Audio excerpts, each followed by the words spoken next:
The Complete and Most Mysterious Disappearance of Miss Louise G. Nash.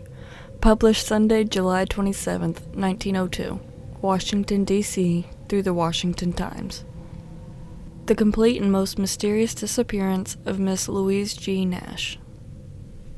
A very experienced and observant traveler once remarked that he could walk out of his apartments at one of New York's largest and most extensively patronized hostelries, pass through the groups of guests in the lobby and the hallways below, and go any place he wished to in the whole world without a single person observing or noting the direction he took. In this way, he said, making not the slightest attempt to move secretly, he could disappear as completely from the presence of companions or those about him as though the earth had opened and swallowed him up. This somewhat marvelous assertion has been verified right here in Washington, and that too by a woman in ordinary life. It has been nearly 2 months now since Miss Louise G. Nash, the school teacher, simply walked out of her home and vanished utterly from view. Her disappearance grows more mysterious as time passes, and no communication is received from her or from any persons who might have seen her. Everything within the power of the local police and detective force, as well as all over the country, has been done to locate the missing woman, but to what avail? The mystery is as incapable of being solved now as it ever was, if not more so. About 4 o'clock on the afternoon of June 2nd, she was missed from her home at 1412 Fifth Street, Northwest, where she lived with her mother. She had 4 brothers and 1 sister, none of whom lived at home with her and her mother. Her father died several years ago. Mrs. Nash and her daughter possessed sufficient means to support them comfortably, without either of them doing a stroke of work. Yet Miss Nash preferred to teach school and held a position under the district government as a teacher for several years. For some time, she had been stationed in the 2nd Division at the Taylor School, but as to what exact length of time she had been a teacher, there is a difference of opinion. The young lady herself, in talking of the matter one day shortly before her sudden leave-taking, stated that it had been 15 years. On the other hand, her mother is sure that it was not more than 13 years. Quiet, reticent, and impulsive only in rare instances, she was not the person to confide in anyone. Even to her mother, into whose company she was thrown almost entirely while at home, she seldom mentioned a word concerning the plans and little affairs of her everyday life. When she desired to act in any manner, she acted alone, without telling a soul, and in a manner that rather placed a check upon all tendency to question her. She studied hard, read quite a good deal, and said little. All her life it is said that she rigidly observed the rule of keeping her own counsel. She had friends, as any other young woman. She was not communicative even to them. She came of good family and was attractive. From a child addicted to performing apparently peculiar actions at times, Miss Nash was not bound by the ordinary stereotyped channels of existence that limit the lives of most young women. Yet her life was decidedly commonplace. She possessed a lovable disposition and made friends readily. She had no enemies. With the pupils whom she taught daily, she was a favorite.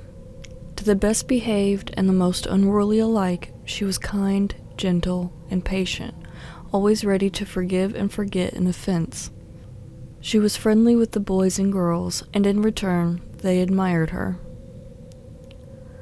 Uncommunicative regarding her plans, Miss Nash had frequently left her home and mother and gone off without saying a word to anyone, to visit friends elsewhere, or to seek a quiet rest in the country.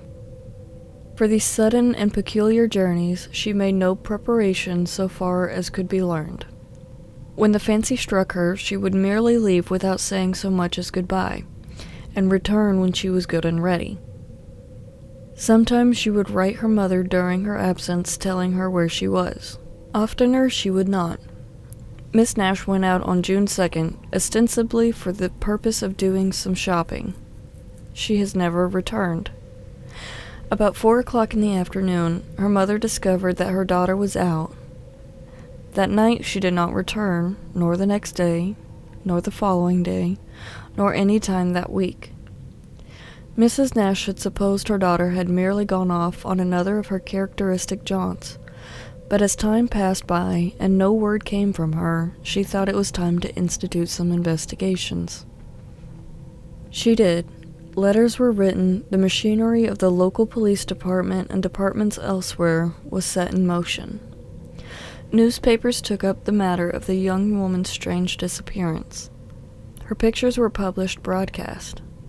The matter was studied from all possible viewpoints. No light could be cast upon it. Nor have the days and weeks, now rounding rapidly into 2 full months that have passed since her disappearance, revealed any break in the clouds that obscure her fate. Once more, the words of that traveler who spoke of how little the people of the world really know of what their neighbors are doing until their attention is arrested by some peculiar circumstances are being verified all in their force. Her mother had talked several times of leaving Washington and moving out to Kensington, where she had a great many friends.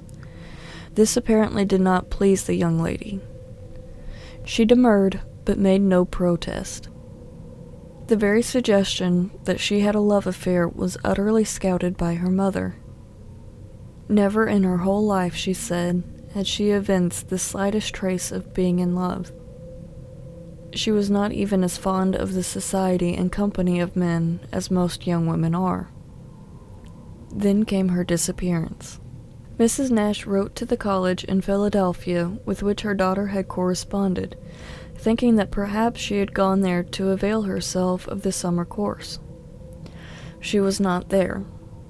Friends in Mountain Lake Park, Maryland, where mother and daughter had spent a month one summer, were communicated with. The young lady had not been there. It was said by one of her former pupils that she was seen at a prominent department store right here in Washington on July 2nd. The statement was never verified substantially. The little boy may or may not have seen her. The missing woman's brothers joined in the search for their sister.